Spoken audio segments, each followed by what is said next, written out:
Hello दोस्तों, मैं नागमणि कुमार अपने चैनल रेलवे ऑनलाइन यूनिवर्सिटी में आपका स्वागत करता हूं। और आज हमारे साथ हैं उदय भास्कर जी हैं, ये सिविल एक्सपर्ट हैं। तो मेरे चैनल में आपका स्वागत है उदय सर। बहुत बहुत धन्यवाद जी आपका। और मैंने इनको अपने चैनल में इसलिए लाया है कि सिविल के बारे में आप लोगों को कुछ बता सकें। तो सबसे पहले मैं आपको इनका परिचय देता हूँ। इनका नाम है मिस्टर उदय भास्कर और ये हिमाचल से हैं। और इन्होंने सिविल इंडस्ट्री में अलग अलग फील्ड में डिजाइन, साइट एंड मैनेजमेंट, हर तरह चीज़ों में इन्होंने काम किया है। और सिविल के बड़े बड़े प्रोजेक्ट नेशनल एंड इंटरनेशनल सारे जगह पे किए हैं इन्होंने। Railway project, building, road, highway से रिलेटेड सारे प्रोजेक्ट किए हैं। और इन्होंने बीटेक और एमटेक किया है। और ये काफ़ी स्कॉलर बंदे हैं, मतलब इनकी जो एकेडमिक रिकॉर्ड है काफ़ी बढ़िया है। और सर आपने बारे में बताइए कुछ मेरे दर्शकों को। वैसे तो आपने पूरा बता ही दिया। नहीं मतलब आप। मैं बीटेक प्लस एमटेक और इवन बीएससी और एमबीए ये सब किए हैं। ओके। और इन्होंने एमटेक सर आपने कहाँ से किया है? एमटेक मैंने की है NITTR चंडीगढ़ से, which is a government institute. And मैं इस कंस्ट्रक्शन इंडस्ट्री में लगभग 10 साल से हूँ।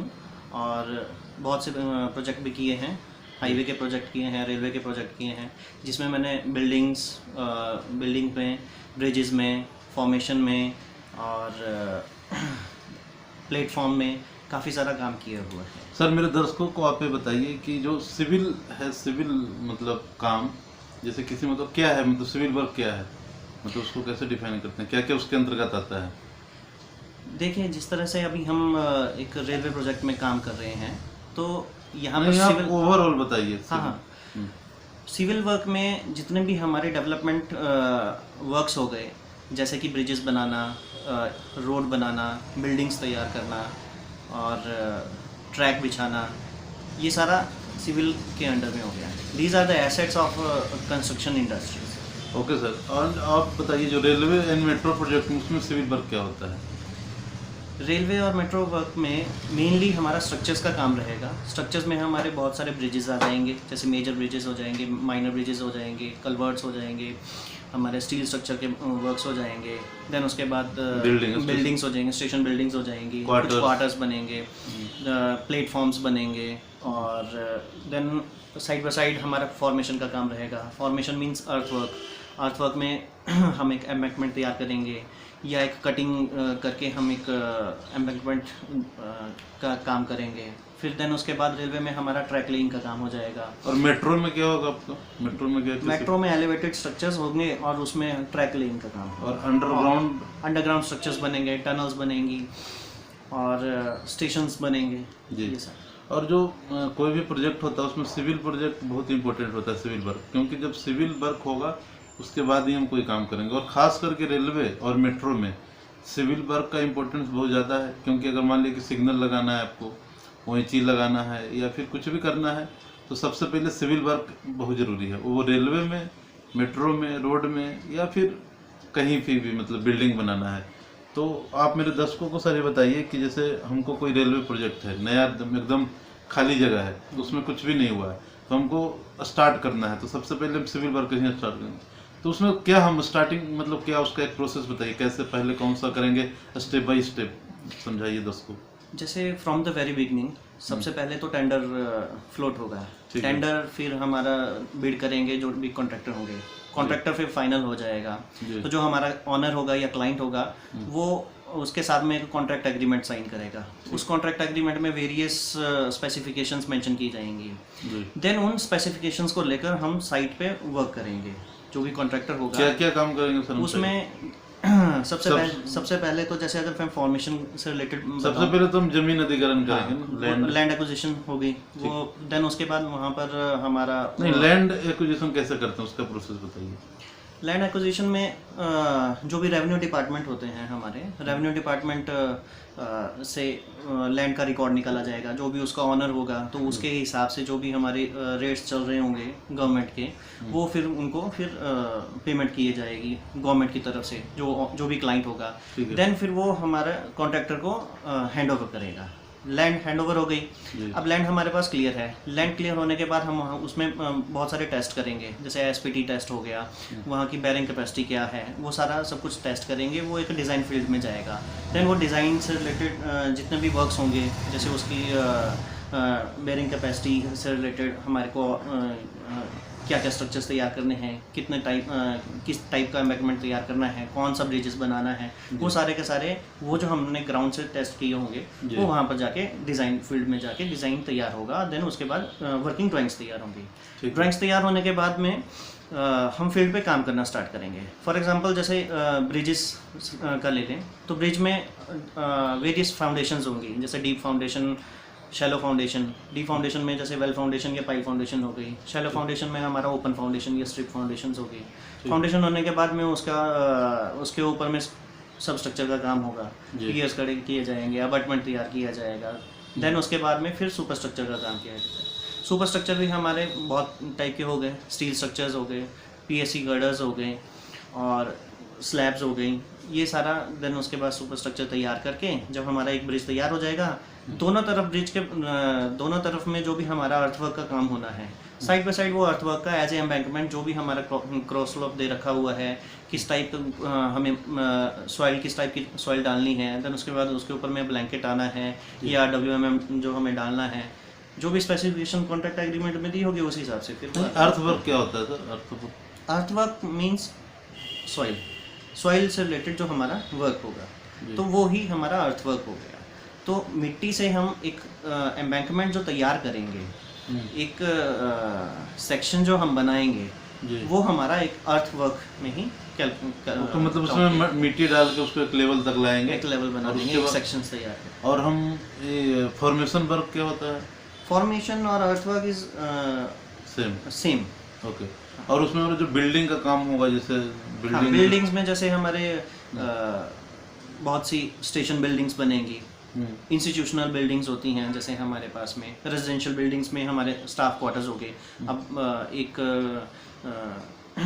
पूरा स्टाफ रहेगा तो उनको रहने के लिए हम कुछ क्वार्टर्स तैयार करेंगे जी। तो ये बिल्डिंग्स का वर्क होता है। और रेलवे प्रोजेक्ट में जैसे गुड्स ऑफिस हो जाएंगे, सिग्नलिंग के लिए कुछ अलग से। और मेट्रो में स्टेशन मतलब देखो मेट्रो में क्या होता है ना, वेरियस लाइंस होती हैं, तो कुछ हमारी अंडरग्राउंड भी होती हैं, तो साइमल्टेनियसली उसी के ऊपर में एलिवेटेड स्ट्रक्चर्स पे भी लाइन चल रही है। टनल का कुछ तो उनको जोड़ने के लिए हम एक पूरा मेट्रो में टनल कैसे करते हैं, मतलब जो अंडरग्राउंड काम होता है वो कैसे स्टार्ट करते हैं?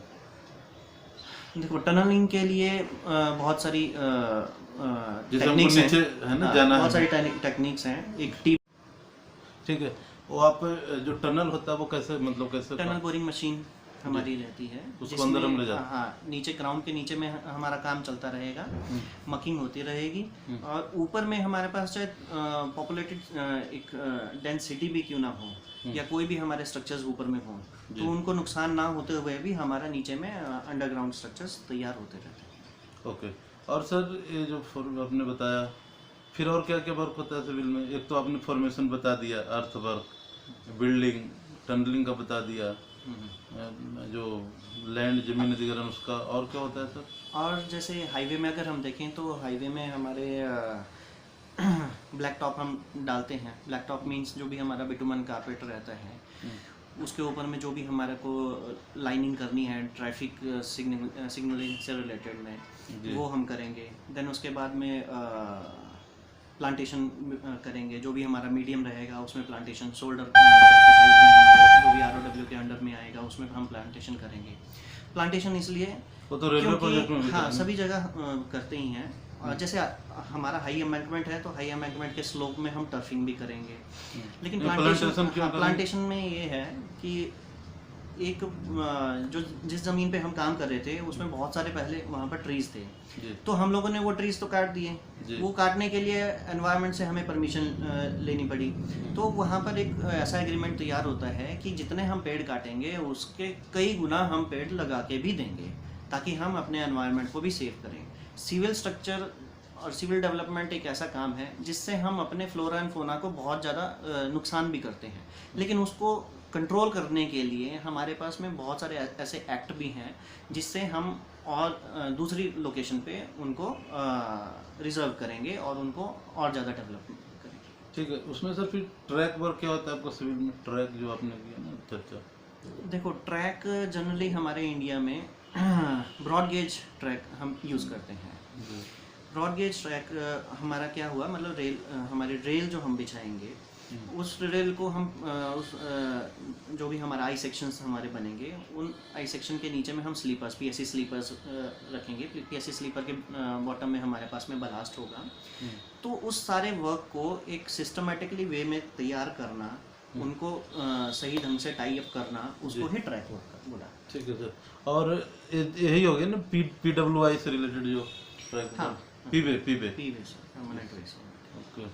तो ये हो गया, मतलब आपने बताया ये, मतलब सब जगह इसको हम फॉलो करेंगे। मतलब अगर मान लीजिए कोई हमको प्रोजेक्ट बनाना है तो सबसे पहले रेलवे का मेट्रो का तो पहले तो टेंडरिंग हो गया, ट्रेनिंग होने के बाद कॉन्ट्रैक्ट साइन होगा, साइन हुआ, कॉन्ट्रैक्टर आएगा, वो सिविल काम करेगा। सिविल काम में सबसे पहले आपका जमीन अधिग्रहण करेगा, फिर आपका वही फॉर्मेशन का काम, ब्रिजेस का काम, फिर देन उसके बाद जब पूरा फॉर्मेशन पीवे बनाएगा, फिर उसके बाद सिग्नलिंग वही चीज़ सब सारा चीज़, फिर देन उसके बाद में वो हैंडओवर हो जाएगा हमारे जो भी सिग्नलिंग की टीम है। अच्छा, अब ये बताइए, आप सिविल से रिलेटेड कुछ ड्राइंग का नाम बताइए, जैसे कोई क्या क्या ड्राइंग यूज करते हैं? ड्राइंग जो होता है, ड्राइंग्स में हमारे पास में GAD रहती है, general arrangement drawings, working drawings होती हैं। देन उसके बाद में हमारे पास में गुड फॉर कंस्ट्रक्शंस ड्राइंग होती हैं। वो ये सारी ड्राइंग्स, इन ड्राइंग्स में हमारे पास रीइंफोर्समेंट डिटेलिंग होती है, शेड्यूलिंग होती है। हमारे पास एक शेड्यूलिंग करने के लिए एक जो हमारे बार्स होते हैं उनकी हमें पूरी एक डिटेल दी जाती है कि नंबर ऑफ बार्स कितने रखने हैं, उनकी स्पेसिंग कितनी रखनी है। वो क्योंकि हम जितना भी काम कर रहे हैं एक कंक्रीट स्ट्रक्चर कर रहे हैं, रीइंफोर्स्ड कंक्रीट स्ट्रक्चर, तो रीइंफोर्स्ड कंक्रीट स्ट्रक्चर में हमारे पास में रीइंफोर्समेंट भी होगी, कंक्रीट भी होगा। तो उस रीइंफोर्समेंट को पर्टिकुलर और एक स्पेसिफाइड वे में हमें जो तैयार करना है वो एक सिविल इंजीनियर का बेसिक काम है। अच्छा, बताइए जो सिविल वर्क होता है साइट पे, कोई भी रिलेटेड रोड, मेट्रो, हाईवे या फिर मेट्रो किसी का भी बिल्डिंग का, तो उसमें हम सेफ्टी क्या क्या लेते हैं? मतलब क्या क्या, जैसे वर्कर का सेफ्टी हो गया, फिर जो वहाँ के लोग हैं उसका, और जो वो क्या मतलब सेफ्टी? बिल्कुल सेफ्टी हमारे सिविल इंजीनियरिंग कंस्ट्रक्शन फील्ड में बहुत ही इम्पोर्टेंट रोल है जी। अगर हमारे पास सेफ्टी में ज़रा सा भी लैक हो जाता है तो हम अपने कंस्ट्रक्शन के जो हमारी कॉस्ट है वो बहुत ज़्यादा हम इसमें इम्पैक्ट पड़ जाएगा हमारी जो भी कंस्ट्रक्शन कॉस्ट होगी। हमें अपनी लेबर को, अपने स्टाफ को कुछ सेव करके चलना है। हमारे पास बहुत सारे ऐसे टास्क रहेंगे, कुछ टिपिकल टास्क भी होंगे। उन टास्क में जैसे हाइट वर्क्स होंगे या अंडरग्राउंड स्ट्रक्चर से हो गए, तो उनमें हमारे को सेफ्टी के जितने भी प्रिकॉशंस हैं हमें लेने हैं वो बहुत ही सेफ करके हमें चलना है, ताकि हम अपने किसी भी लेबर या स्टाफ को नुकसान ना पहुंचा पाएँ। और हमें फायर से रिलेटेड, इलेक्ट्रिकल से रिलेटेड, ये भी हमारे सेफ्टी प्रिकॉशंस। मैंने देखा जो कंस्ट्रक्शन इंडस्ट्री है उसमें लोग टोपी का वैसे कलर होता है, लोग हमारे पास उनको मतलब पर्सनल प्रोटेक्टिव इक्विपमेंट्स बोलते हैं, PPE, जिसमें हमारे पास में एक वेस्ट रहती है जो लाइट में रेडियम जैसा वो चमकता है, वैसे उस तरीके से वो शो करेगी। हमारे पास हेलमेट्स रहेंगे, हेलमेट भी अलग अलग कलर के होते हैं, वाइट कलर के, ग्रीन कलर के, ब्लू कलर के, रेड कलर के। वाइट कलर का जो हेलमेट होता है वो जनरली इंजीनियर के लिए होता है। तो हेलमेट और दूसरा PPE में हमारे पास सेफ्टी शूज़ आ गए, हैंड ग्लव्स आ गए। जो रेड होता है वो किसके लिए होता है? रेड हमारे फायर से रिलेटेड। और येलो जो होता है?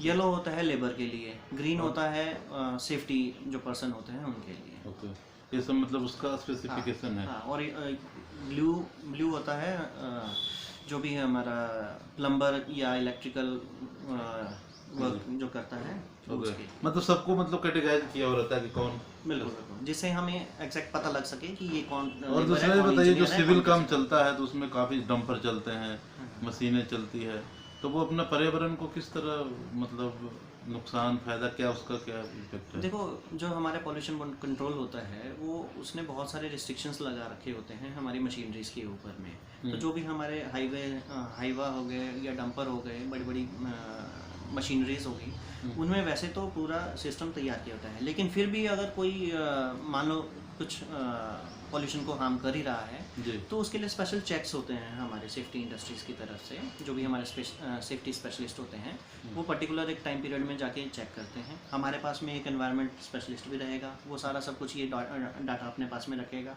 कि नंबर ऑफ़ व्हीकल्स कितने चल रहे हैं, नंबर ऑफ़ मशीनरीज कौन सी यूज़ हो रही हैं, कौन सी सही कंडीशन में है, कौन सी ख़राब कंडीशन में है। तो जो ख़राब होगी उसके फर्दर उसको चेकअप करके सही करवाएंगे, अदरवाइज़ उसको डिसमेंटल करेंगे। ओके। और इसमें जो आपका सिविल इंडस्ट्री होता है, जो सिविल वर्क होता है, उसमें कितने सारे डिपार्टमेंट होते हैं? Short brief. सिविल में हमारे पास जनरली डिपार्टमेंट रहेंगे, एक डिज़ाइन डिपार्टमेंट, ठीक है। Quality department, safety department, structures department और civil works department. Civil works में जैसे बिल्डिंग से डिपार्टमेंट, सेफ्टी डिपार्टमेंट और सेफ्टी डिपार्टमेंट, और एक इन्वायरमेंटल टाइप का भी होता है। वो सेफ्टी के अंडर है, मतलब वो EHS, एनवायरनमेंट हेल्थ। और जो मटेरियल आता है उसका क्या मतलब, वो वही अलग डिपार्टमेंट, जो सीएम सप्लाई चेन, क्वालिटी, जो भी हमारा क्वालिटी डिपार्टमेंट होता है, वो जो भी हमारा मटेरियल से रिलेटेड हमारे जो भी प्रिक्योरमेंट टेस्ट वो फाइनलाइज। और आप लोग का जो सिविल इंडस्ट्री है उसमें कुछ मशीनें यूज होता है, तो कुछ मशीन का आप मेरे दोस्तों को बताइए कौन कौन सा मशीन यूज होता है? जैसे होता है ना बड़े बड़े मशीन में, जैसे हमारे एक्सकवेटर यूज़ हो जाएंगे। उसका क्या काम होता है? एक्सकवेटर का अर्थवर्क में डिगिंग करने का ठीक है, वो होगा। पर्पस हो गया। देन उसके बाद हाइड्रा यूज़ होता है, क्रेन। हाइड्रा का क्या काम है? हाइड्रा और क्रेन का मीन्स होता है लिफ्टिंग करने के लिए। और उसके बाद डंपर और हाईवा हमारे पास। डंपर हाईवा हमारे लिए मटेरियल को शिफ्टिंग करने के लिए एक स्थान से दूसरे स्थान पर ले जाने के लिए। देन उसके बाद में रोलर होते हैं, वाइब्रेटरी रोलर्स होते हैं, न्यूमेटिक रोलर्स होते हैं। वो क्या करता है सर? वो जब भी हम अर्थवर्क का काम करेंगे तो हम अपनी मिट्टी को, मतलब जो भी रिक्वायर्ड कॉम्पैक्शन होगी उस कॉम्पैक्शन पे ले जाने के लिए हम उसमें वाइब्रेशन रोलर करेंगे। और मेट्रो में क्या होता है? तो मेट्रो का और कुछ इक्विपमेंट जो जैसे TBM हो गया, टनल, हाँ, उसमें TBM हो गया, वही एक्सकवेटर भी वहाँ पर यूज़ होगा। सेम टू सेम मतलब, हाँ, थोड़ा मतलब मशीनरीज थोड़ी बहुत चेंज होगी। ये सब आपका जो मेन मशीनरीज ये हैं, एक्सकवेटर, हाईवा, हाइड्रा। ओके। और सर ये बताइए, जैसे आपने कंक्रीट के लिए हमारे पास बूम ब्लेसर रहेगा और ट्रांजिट मिक्सचर्स रहते हैं। आप लोग का जो काम है सर सिविल में, नाइट में चलता है कि डे में चलता है, कैसा है, या शिफ्ट में चलता है? बोथ होता है। जनरली काम वैसे डे में ही किया जाता है। तो सर मैनेज कैसे करते हैं, जैसे नाइट वर्क को मैनेज कैसे करते हैं? नाइट की एक अलग से एक शिफ्ट टीम होती है, वो पूरा अपना मैनेज करके चलेगी। जो भी काम, जो भी task morning team, evening team वालों को जो भी बताएगी वो उस टास्क को पूरा कंप्लीट करेंगे। और जैसे हमारी एक बहुत लंबी ह्यूज क्वांटिटी में कोई कंक्रीट हमें पोर करनी है किसी एक बड़ी सी राफ्ट में, तो वो ऐसा तो है नहीं है कि दिन में ही ख़त्म हो जाएगी, या जो दिन में हो गई उसके बाद हम रात को उसमें गैप डाल के अगले दिन करेंगे। नहीं, वो हमारी एक कॉन्टीन्यूस प्रोसेस है। तो उस टाइम पे हमारे पास जो भी डे में हमारा 8 to 8 जो भी टाइम पीरियड है उसमें जो भी हमारे काम करेंगे, देन उसके बाद जब नेक्स्ट शिफ्ट हमारी स्टार्ट हो जाएगी तो वो कंटिन्यू दूसरी शिफ्ट हमारा काम कंटिन्यू चलता रहेगा। और उसमें जो भी हमारे प्रिकॉशंस लेने हैं वो सेफ्टी टीम, क्वालिटी टीम और जो साइट एग्जीक्यूशन टीम है वो काम करेगी। और दूसरा सर, जो आपका सिविल इंडस्ट्री है उसमें मतलब पोस्ट क्या क्या होता है? जैसे मान लिया कि एक होता है ना कि कौन कौन से बंदे काम करते हैं, उनको क्या क्या बोला जाता है, कौन सा नाम से? हाँ, बिल्कुल हायरार्की मैं बता देता हूँ। बिल्कुल बॉटम से हमारे पास सुपरवाइज़र हो गए, सुपरवाइज़र के बाद में ऊपर में साइट इंजीनियर्स हो गए, साइट इंजीनियर के ऊपर में हमारे पास में सीनियर इंजीनियर हो गया, सीनियर इंजीनियर के ऊपर में कंस्ट्रक्शन मैनेजर हो गया, कंस्ट्रक्शन मैनेजर के साथ साथ ही डेप्टी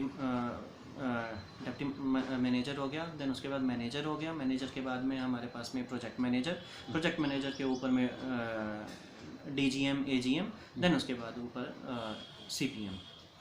और CPM के ऊपर?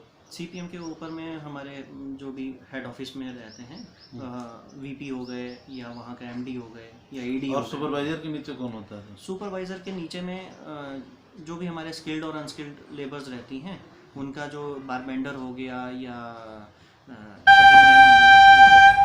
अच्छा ये बताइए, जो अगर कोई बंदा जैसे देखिए इस चैनल में लोग काफ़ी दर्शक हैं, बहुत सारे नए लोग भी हैं, तो अगर कोई बंदा स्टार्ट करना चाहे अपना करियर, तो उसको सिविल में तो क्या करना होगा, उसको कौन सा पढ़ाई करना होगा, स्किल नॉन स्किल, क्या मतलब क्या प्रोसेस है?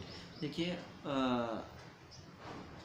सिविल इंजीनियरिंग में हम डिप्लोमा भी कर सकते हैं, डिग्री भी कर सकते हैं, और मास्टर डिग्री। हाँ, लेकिन आने वाले टाइम में हमारे को बैचलर डिग्री मस्ट है। बैचलर डिग्री के साथ साथ में अगर कोई पढ़ने में अच्छा है और आगे अपनी करियर को और अच्छा स्ट्रॉन्ग करना चाहता है तो उसको मास्टर्स भी करनी चाहिए। तो ये तो उसमें कितना स्टार्ट कितना होता है, सैलरी सैलरी जैसे किसी ने स्टार्ट किया? सैलरी देखिए sir, it depends upon the knowledge and the company. आप फिर भी आपकी अगर नॉलेज अच्छी है, आपका अगर कोई फ्रेशर्स लगता है तो सर उसका क्या? फ्रेशर्स के लिए 15 से 20 हज़ार तो मतलब एक छोटी सी कंपनी आराम से दे देती है। अगर अच्छी कोई कंपनी हो तो अच्छा पैकेज भी दे देती है। 6 लाख का पैकेज या हो गया, या 4 लाख से स्टार्ट। और जो बंदे नहीं पढ़े लिखे हैं वो अगर सिविल में आके काम करें, उनकी क्या, जैसे जो वर्कर है वो फिर उसका क्या मतलब फ्यूचर है, वो क्या क्या उनकी क्या वो प्रमोशन है? लेबर कैटेगरी में मतलब आएंगे, जो जिनको मतलब बिल्कुल बेस से आना है। उसमें भी हमारे पास में बहुत सारे स्किल इंडिया डेवलपमेंट के कुछ कोर्सेज चले रहते हैं। जैसे कुछ इंस्टीट्यूट होते हैं, वो जो भी हमारे ITI इंस्टीट्यूट होते हैं वहाँ पर सर्वे और जो बंदा काम करते करते जिसके एक्सपीरियंस, जैसे बहुत लोग ऐसे हैं जो काम करते करते काफ़ी नॉलेज उनको है, तो उनका क्या है, उनके लिए भी सही है ना? तो उनके लिए तो जिनके पास एक्सपीरियंस है उनके लिए ऑप्शंस बहुत ज़्यादा हैं, क्योंकि सिविल इंडस्ट्री में अभी आने वाले टाइम में बहुत सारी डेवलपमेंट होनी है। नॉट इन इंडिया, बहुत सी अदर कंट्री में बहुत डेवलपमेंट चल रही हैं। हाईवेज बन रहे हैं, रोड्स बन रहे हैं, हाइड्रो प्रोजेक्ट्स बन रहे हैं, टनल्स तैयार की जा रही हैं, बिल्डिंग्स तैयार की जा रही हैं, अदर बहुत से स्ट्रक्चर्स तैयार किए जा रहे हैं, जहाँ पर सिविल इंजीनियर का काम बहुत ही इम्पोर्टेंट है। अच्छा एक चीज़ बताइए, लास्ट क्वेश्चन है कि एक सिविल इंजीनियर या एक सिविल इंडस्ट्री में जो लोग एंट्री किए हैं, तो वो अपना कार्य शैली से वो देश सेवा या कैसे, मतलब वो कैसे, मतलब उनका क्या योगदान है अपना बिल्कुल डेवलपमेंट में, या फिर कैसा किया उनका? एक सिविल इंजीनियर जो भी कुछ डेवलपमेंट कर रहा है वो एक देश की ही सेवा कर रहा है। ये ऐसा नहीं है कि हम बॉर्डर पे जाके हम आर्मी की तरह एक लड़ाई करेंगे और वहाँ पर देखिए वो मैटर दूसरा है। हम सिविल इंजीनियर भी एक देश की सेवा करता है। नॉट एक सिविल इंजीनियर, कोई भी इंजीनियर है वो देश की सेवा कर रहा है टू डेवलप द नेशन। और मेरा यही बोलना है कि जो भी कोई काम करेगा as a engineer, as a labour, as a designer, वो अपने मन से करे और देश सेवा को रखते हुए करे। और so thank you so much. Thank you. आपको हमारे चैनल में अपना कीमती समय देने के लिए बहुत बहुत धन्यवाद। और मैं आशा रखता हूँ अपने दर्शकों से कि आपने जो अपना व्यू रखा उससे काफ़ी सीखे होंगे, क्योंकि आप सिविल इंडस्ट्री में एक एक्सपर्ट हैं। और thank you everyone for watching, and thanks for watching. Thank you.